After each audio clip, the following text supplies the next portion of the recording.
오늘은 하나님은 불꽃 같은 눈으로 세상을 감찰하며 통치하고 계신다는 제목으로 말씀을 전합니다. 요한복음 1장 45절 49절까지 나오는 나다니엘과 똑같은 현실이 지금 세상에서 일어나고 있습니다. 나다니엘도 처음에 믿지 않았습니다. 나다니엘은 율법을 알고서 관념적으로만 믿었습니다. 그런 점에서 나다니엘은 훌륭한 믿음을 가졌습니다. 이유는 이 사람은 구약 성경을 알고 모세의 율법을 알고 모세의 율법을 통하여 메시아가 오리라는 것까지 알고 있었습니다. 성경에 대한 이해가 있고 상당한 지식이 있었습니다. 그러나 오늘 성경을 자세히 보면 재미있는 부분이 있습니다.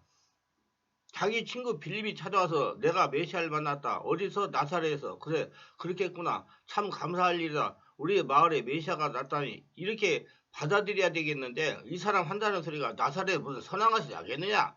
설사 선지자가 와도 우리 동네는 아니다 이것입니다. 절대로 우리 이웃은 될 수가 없다. 이렇게 일축해버립니다. 이렇게 나다니엘은 처음에 관념적인 믿음을 갖고 있었습니다. 우리 성도들 다 거의 다 그렇습니다. 세상 사람들 다 그렇습니다. 예수님을 체험적 인격적으로 만나야 실제적으로 믿게 됩니다. 친구 빌립이 말하기를 내가 진짜 메시아를 만났다 그럽니다. 그때 나다니엘은 지금까지 생각했던 성경적 지식, 자기가 생각하는 편견, 자기의 성경의 이해 이런 생각을 다 버리고 논리적인 생각과 지식적 방법을 버리고 과학적인 방법을 버리고 그는 이 시간에 만남이라고 하는 방법으로 진리 추구 방법을 바꿉니다. 만나지 않으니까 문제가 많아요. 이해할 수가 없습니다. 성경의 지식으로 예수를 정확하게 알 수가 없기 때문입니다. 예수를 1대1로 인격과 인격으로 체험적으로 만날 때 이것은 이론의 문제가 아닙니다. 모든 이론을 다 초월할 수 있어요. 그래서 예수를 만나기 위해서 그가 예수께로 나옵니다. 의심도 많아요. 생각도 많아요. 일단 믿음을 가지지 않아요. 하지만 예수께로 나왔어요. 이렇게 나오는 나다니엘을 예수님께서 보시고 말씀하시고 이 사람은 참 이스라엘 사람이다 하고 말씀을 합니다. 나다니엘 묻기를 어떻게 저를 아십니까? 예수님 말씀하시길 내가 무화과나무 아래 있을 때 내가 보았다. 내가 내게 오기 전에 내가 너를 먼저 보았다라고 말씀하라. 이 한마디에 나다니엘은 그만 굴복하고 합니다. 당신은 이스라엘 임금이요 하나님의 아들이시라고 신앙을 고백하게 됩니다. 여러분 하나님은 살아계시고 불꽃 같은 눈으로 여러분 한 사람 한 사람을 감찰하고 계신다는 걸 믿으시기 바랍니다. 이 나다니엘 예수님께서 하신 말씀대로. 그러면 이 한마디가 왜 이렇게 중요했느냐 이겁니다. 이스라엘 사람들은 경건한 이스라엘은 당시 하루에 3번씩 기도했습니다. 아무리 바쁜 일을 하다가도 시간으로 말하면 9시, 12시, 3시, 3번만은 딱 멈추고 조용히 기도합니다. 나다리는 무화과나무 아래서 묵상하며 율법을 생각했으며 하나님 앞에 기도하는 그런 시간을 가졌던 것 같습니다. 예수님은 멀리서 벌써 보았습니다. 저기에 경건한 사람이 있다고 그리고 그를 만나 주셨습니다. 나다니엘에게도 여러 가지 생활이 있습니다. 잠잘 때도 있고 밥 먹을 때도 있고 죄 지을 때도 있고 예배일 때도 있고 기도할 때도 있고 잘못된 길로 갈 때도 있습니다. 그러나 그 생애 전부 묻지 아니하시고 나다니엘로 말하면 경건의 절정이요 경건의 피크요 가장 경건하고 거룩한 시간에 예수님이 보셨던 것입니다. 나다니엘 입장에서 보면 자신의 진실을 알아주고 자신의 경건을 알아주고 자신이 이 부족한 믿음을 알아주는 그분에게 그만 감격하고 맙니다. 이걸 잊지 말아야 됩니다. 예수님이 자신을 믿어주셨다는 것입니다. 자신을 찾아주시고 자신을 이미 알고 계셨다는 것입니다. 자신을 벌써 아시는 분에게 신앙 고백을 하게 됩니다. 특별히 예수님은 그를 장차 참 이스라엘이라고 축겨 세워줍니다. 그가 고백하면 당신은 왕이십니다. 당신은 메시아입니다. 당신은 하나님의 아들이라고 고백을 합니다. 나다니엘이 관념적인 나다니엘이 체험적인 예수님을 만나가지고 이렇게 고백합니다. 이제 그는 만족합니다. 이 한마디로 그는 완전한 그리스도 사람이 되고 맙니다. 인격적인 하나님의 만남이 있고 나니 나다니엘의 관념적인 믿음이 체험적인 믿음으로 바뀌게 됩니다. 이와 같이 우리 모두도 만나야 됩니다. 만나세요. 만나려고 성령세를 받으시고요. 체험해야 돼요. 있는 장소를 가세요. 앉아가지고 이러고저러고 하지 말고 우리 크리스천들이 이렇게 관념적인 믿음에서 체험적인 실제적인 살아있는 믿음을 바뀌어야 됩니다. 만나야 돼 하나님을요.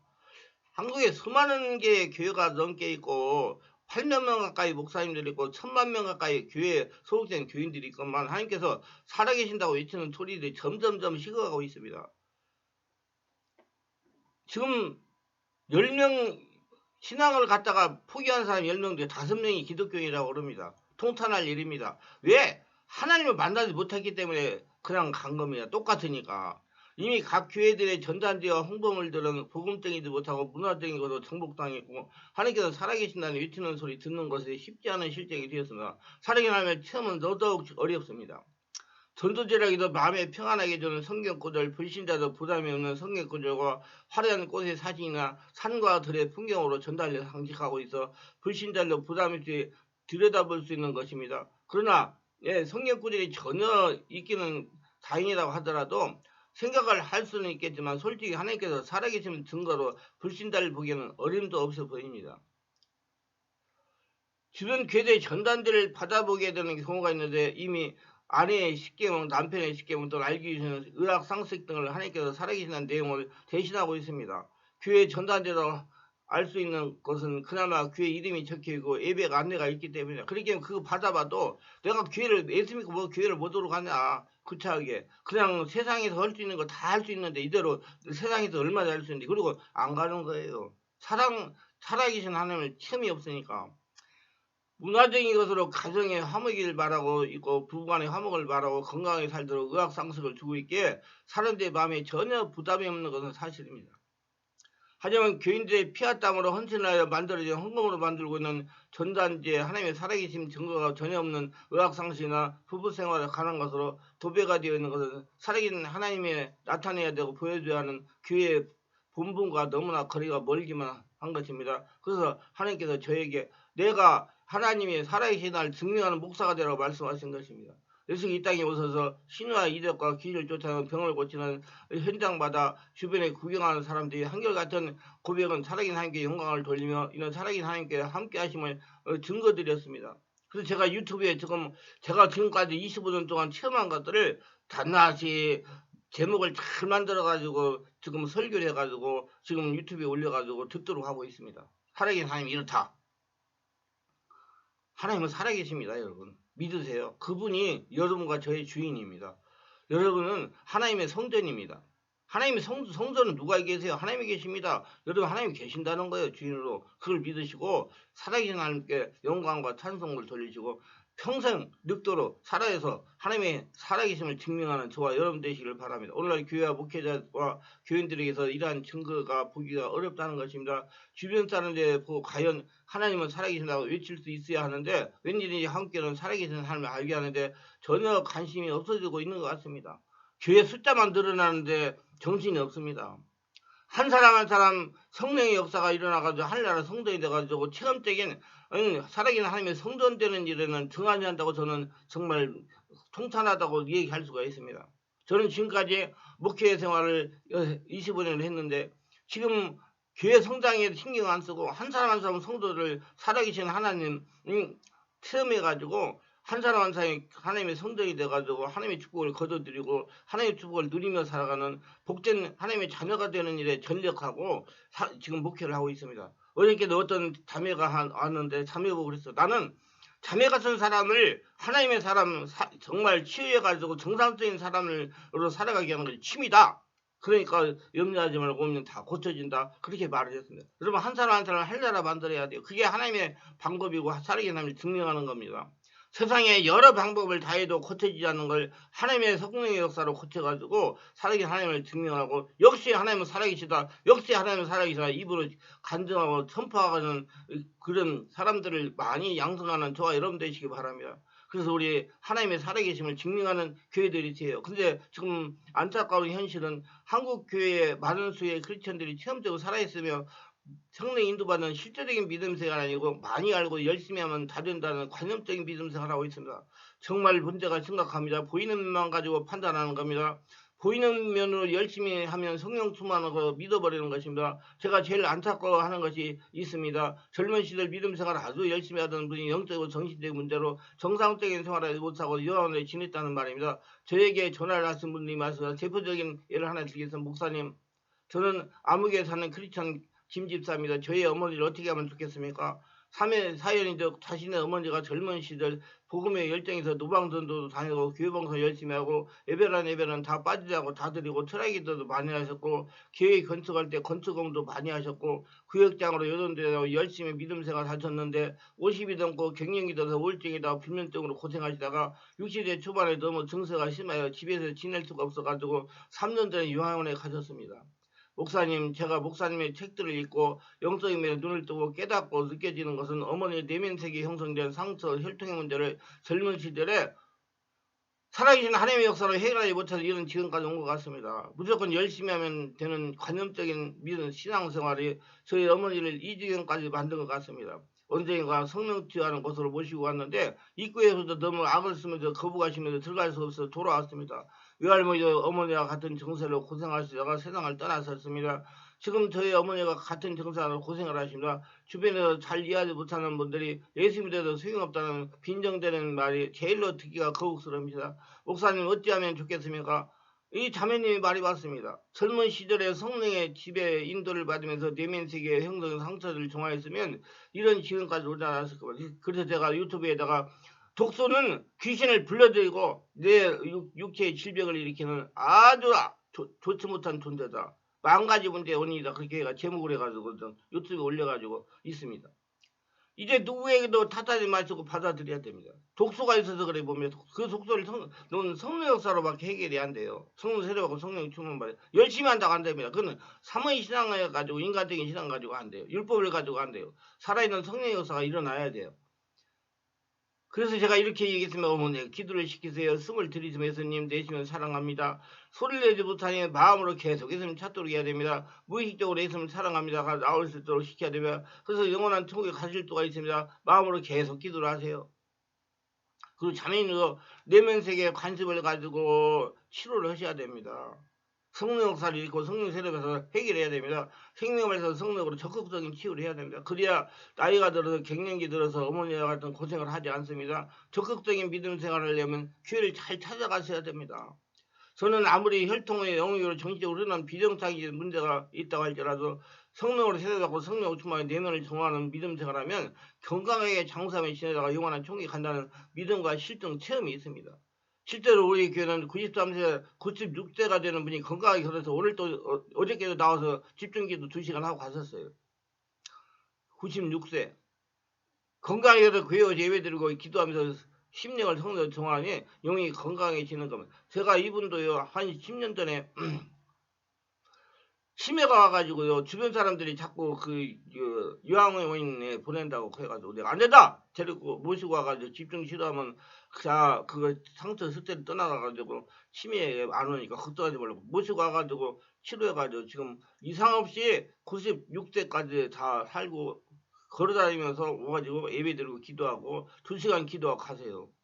여러분들 나이 젊으신 분들 2시간 기도 못하는 분 정신 차려야 돼요. 우리 교회는 81세 뭐 보통 그래요. 그런 분들이 다 지금 자꾸 내가 그래. 야 저분들은 정말 계속 가면 갈수록 젊어진다. 그분들이 우리 교회 올 때는 정말로 상태가 안 좋았어요. 막 허리는 굽고 옆으로 돌아가고 했는데 다 안수받고 기도해가지고 성령 충만 받아가지고 고쳐지니까 그 담당 그 주치의가 없었는데 기적이라고 이거 고칠 수 없는데 고쳐졌다고 하나님이 기적을 일으킨 거예요. 이게 살아계신 하나님이 증명하는 거면 그분이 그러니까 일주일에 2번씩 가서 집중기도 가세요. 화요일날하고 금요일날하고 할렐루야. 그러니까 그 얼굴이 정말로 막 깨끗해요. 하나님의 성령이 장막하니까. 여러분 그 믿음을 가지고 자기관리 잘하시고 은혜 충만하게 생활하시기를 바랍니다. 하나님은 살아계십니다. 살아계신 하나님이 점령하면 여러분도 그렇게 될 수가 있습니다. 얼마 전에는 주일날 예배드리고 월요일날 영원한 천국 가시는 권사님도 계십니다. 주일날 예배드리고 영원한 천국에 월요일날 가서 하루 후에 이분은 젊은 시절부터 영적으로 정신적으로 상처가 많아서 고생하셨는데 우리 교회에서 생명을 성령으로 내면세계를 정화시키니 건강하게 된 것입니다. 그래서 건강하게 지내시다가 주일 예배드리고 월요일 영원한 천국에 가신 것입니다. 지금 뭐 우리 교회 81세, 87세, 88세, 96세 이런 분들이 예배 우리 젊은 분들도 많이 있어요. 뭐 늙은 분만 계신 게 아니라 이렇게 아주 정작 예배드리고 기도하면서 내면을 성령으로 정하시고 건강하게 예배드리고 지내시고 있습니다. 특별하게 혈통이 영적으로 정치고 영적 육체적인 문제 흐르는 분들은 성령이 강한 역사가 있는 교회 내면세계를 알고 치유를 알고 그런 목회를 하는 교회에 적을 두고 믿음 생활하는 것이 자신을 위해서도 가족을 위해서도 하나님 위해서 좋다고 생각합니다. 영원한 천국에 입성하는 날까지 관심을 가져야 할 부분입니다. 저는 모든 성도들이 늙도록 부하고 존귀하며 건강하게 살다가 영원히 천국에 입성하는 것이 잠자는 세계에 신기도록 매주일마다 선포하고 기도합니다. 이는 하나님의 뜻이기 때문이다. 내가 살아서 요한 행사를 선포하리로다. 건강해. 건강하려면 계속 그렇게 계속 와서 예배 생활을 그대로 다 하고 하니까 주일날 예배들 월요일날 가시는 거예요. 얼마나 감사할 일이 있는가 여러분. 아무 요양원에 가서 누워 있어 보세요. 얼마나 힘든지요. 말로가 생각이 중요하면 그래서 말씀을 아는 것을 열심히 하는 관념적인 믿음 생활은 전인격을 변화받지 못한다는 겁니다. 성령의 인도를 받는 체험적이고 실제적인 믿음 생활이 되어야 됩니다. 젊어서부터 체제가 되어야 됩니다. 하나님께서 자신 안에 계신다는 걸 날마다 체험하면서 믿음 생활에 나는 거룩한 성전이다 생각하면서 믿음 생활에 관념적이 되어서는 하나님께 주신 것들을 누릴 수가 없습니다. 더 나아가 하나님께서 살아계신 걸 증명하는 믿음 생활이 되어야 합니다. 이렇게 적극적인 믿음 생활이 되면 절대로 늙어서 요양원에 가 있지 않을 것입니다. 살아계신 하나님께서 자신의 주인이 되어 장악하고 계시는데 어떻게 혈통 문제가 문제를 일으키겠습니까? 성령이 장악하면 다 떠나가게 돼 있어요. 그럼 떠나라 한다고 떠나는 게 아니에요. 가겠지요. 하는 데 가서 일주일 받을 것 같다고 떠나는 게 아니에요. 여러분 하늘나라 성전이 돼야 돼요. 살아계신 하나님이 너를 점령해야 돼요. 제가 항상 강조하는 것이 있습니다. 나는 걸어다니는 성전이다. 하나님께서 나의 주인이다. 내 안에 하나님이 계신다.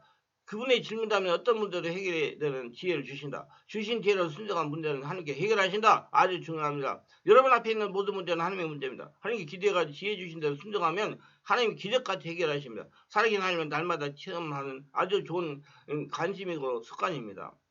내면세계 형성에서 상승한 혈통 문제는 절대로 세상 방법이나 관념적인 믿음으로 해결이 되지 않습니다. 안 됩니다. 방법이 없어요. 반드시 살아계신 성령에서 영의 차원에서 역사에 해결이 됩니다. 내면세계에 대해서는 네트치 또 내 안의 능력이 강해지는 그런 책들이 많이 있어요. 그런 그 책들을 읽고 참고하시길 바랍니다. 어느 날 일산에서 영적인 문제로 고생하는 성도의 전화가 왔습니다. 목사님, 우리 혈통이 이런 문제가 있어서 저도 고생하지만 저희 남동생을 더 심각합니다. 아버지가 알코올 중독이었는데 2년 전에 돌아가셨습니다. 그런데 남동생이 알코올 중독자가 되었습니다. 목사님, 책을 보니 무엇 때문인지 이해가 갑니다. 그런데 우리 교회에서는 이런 영적인 말을 못합니다. 귀신 이야기하면 이단이라고 합니다. 그래서 두려워서 누가도 말을 못합니다. 목사님이 어떻게 하면 좋겠습니까? 참으로 안타까운 교회입니다. 교회가 영적인 말을 못하기는 세상 집단이 된 것입니다. 이런 교회가 살아계신 하나님의 역사가 일어나겠습니까? 그래서 알고 여러분 정말로 교회 예배당을 정하고 목회자를 정하는 것은 생사의 문제입니다. 바르게 정해가지고 살아계신 하나님을 날마다 체험하며 하나님과 인격적인 관계, 일대일 관계, 체험적인 신앙인들 찾아서 늙도록 하나님의 살아계심을 선포하며 살아가시는 복된 자가 되시기 바랍니다. 기도합니다. 오늘도 저희 설교를 끝까지 들어본 분들이 특별없어서 특별하게 구독, 좋아요, 알림 설정, 공유하신 분들을 기억하시고 성령으로 세례받고 영안이 열려서 영적인 세계를 보여 살아계신 하나님의 세상에 증명하며 하나님 말씀대로 자기 자신이 하나님의 나라 성전 보물이 되어 성생 하나님과 동행하며 하나님의 복을 거두리며 살아가게 없어서 예수님의 이름으로 기도드립니다. 아멘.